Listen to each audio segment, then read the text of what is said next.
Welcome to the phrase game.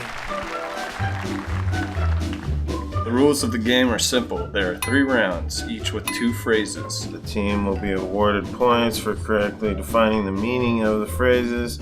And will be awarded double points if they can correctly identify the origin of the phrases.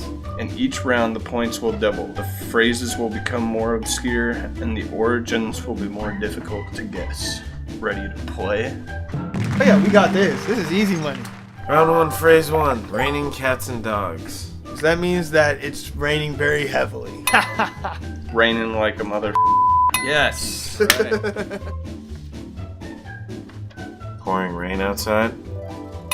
Back then, they would throw their pets out of the window, mainly because cats were dangerous to babies. Oh! Do you think somebody fell asleep under a tree and a cat fell on them? From Egypt during the plagues. Came from the pound, and they would just get so many strays. Was similar to very hard rainfall. In olden times, homes had thatched roofs in which domesticated animals such as cats and dogs would like to hide. In heavy rain, the animals would either be washed out of the thatch or rapidly abandon it for better shelters. Interesting. Wow, I don't feel like I was that far off. Round 1, phrase 2. A chip on your shoulder. Overconfidence, borderline cockiness, with like something to prove. Bro, Somebody just played ferocious defense on you and shut you down. The next time you play, you've got a chip on your shoulder to score more points on them. Oh, yes. Okay, good. I was wrong. You kind of like walk around with an attitude that people potentially think less of you. A senator did a speech with a little bit of a chip on his shoulder. I mean, it sounds ridiculous, but I mean, it could happen. Mark, are you gonna help? they could be a good friend after lunch. Like a statue. Somebody chipped it. Ooh. And he says wrong. 100%. Maybe it came from like painters or something, like a chip paint fell on their shoulder. Origin refers to a practice seen in America during the 19th century in which boys spoiling for a fight would place an actual chip of wood on their shoulders before walking around belligerently. Daring others to knock the chip off their shoulders, literally. Wow. You know, we live in a crazy world. Malt liquor and... I'm gonna fight you for this wood chip, bro. Now in round 2, phrase 1. So they got harder. Right? Yeah. More difficult. Okay.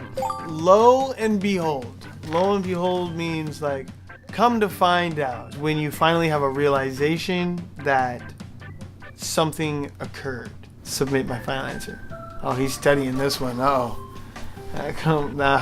He's wavering.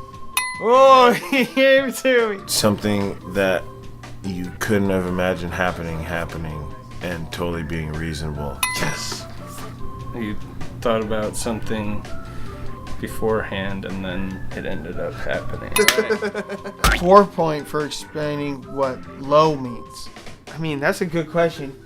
El Alonzo Ball, perhaps? I think it's just the word low, so it's like down from the bottom and here it is. Then they just took the W off like a rapper. Oh, okay. Surprising. Agree to disagree. Pacalola. Pacalolo? Hit the Pacalolo. Is it like look and take in, like, I don't know. He moved a little bit forward. Look? Is it kind of look? Woo! Woo! Yeah. Wait, do you even know that, what that phrase is? I've never heard that. Bob's your uncle. For real, that's what it means? Mark Wahlberg, he said that Bob's your uncle is a very white phrase originating from New Hampshire, actually. And it basically just means like, well, I'll be darned. Like, surely, you know, Bob's your uncle. You know?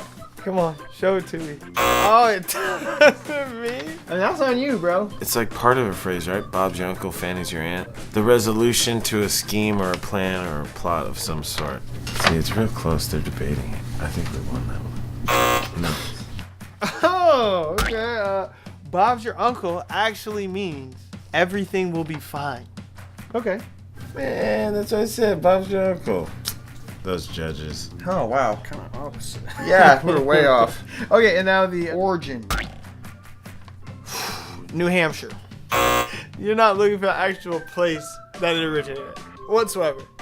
Okay, well, I feel like that should have been on the handout. Doesn't have anything to do with Bob Marley, does it? And he's like, look, Bob has so many kids, like he could be your uncle. It was from a robust boom of the name Robert and a lot of people having uncles named Bob. There are multiple claims to the origin of the phrase, But all are attributed to high-up government officials named Robert. Promoting their nephews in the government. it's like Uncle Bob's like the guy who's gonna get you in places. That's how this whole thing started. Isn't that some sort of collusion or something? Bob's your uncle. Trump's your stepdad. Whatever.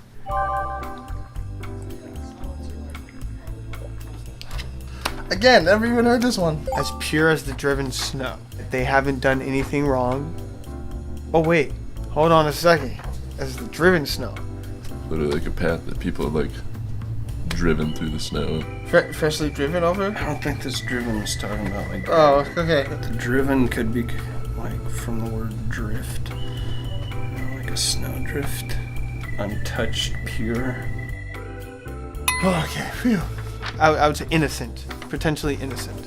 Ah, yes. The only time I've ever heard it used was in the movie Blow, so we're gonna say that the dog is needs shut up. It's meant to be referred to as the best cocaine that George brought because he was importing it during the 80s.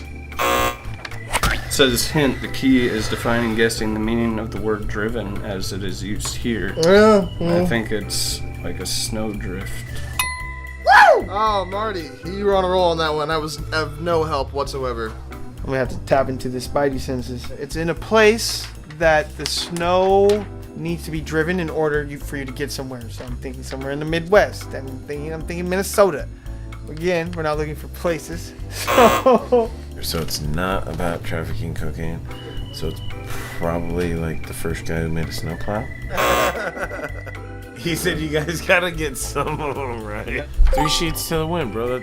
You got that one in the bag. It's like when you're blacked out drunk. Correct. I'm going to say that means like you're taking off and not coming back. Ah, racker schmack'em. Well, I bet you one of these guys is gonna know it this way.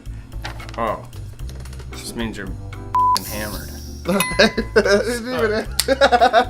The origin is coming from the first person who got drunk and punched somebody in the face. A reference to sails on a boat, because if you're 3 sheets to the wind, you have all the, yeah. Wow. Yeah, Marty, you were right. We're just too intellectual for these other questions, okay? Round 3 is where we shine. Alright, you have any idea on the origin of it? And don't tell me a city. I thought it was like, okay, maybe some sort of like pirate reference, perhaps, like the wind is blowing and you're like on some sort of boat, potentially. Yeah. Well, you're making me doubt it now. When people used to hang up their laundry, they would tie 3 sheets there and they learned that that was the best way to dry their sheets. Oh, hit me with the okie doke. Oh, that was close on that one. I had the sails in there too. But then you went to laundry, sir. The winning team, 6 points. What? No, Josh what? and Marty.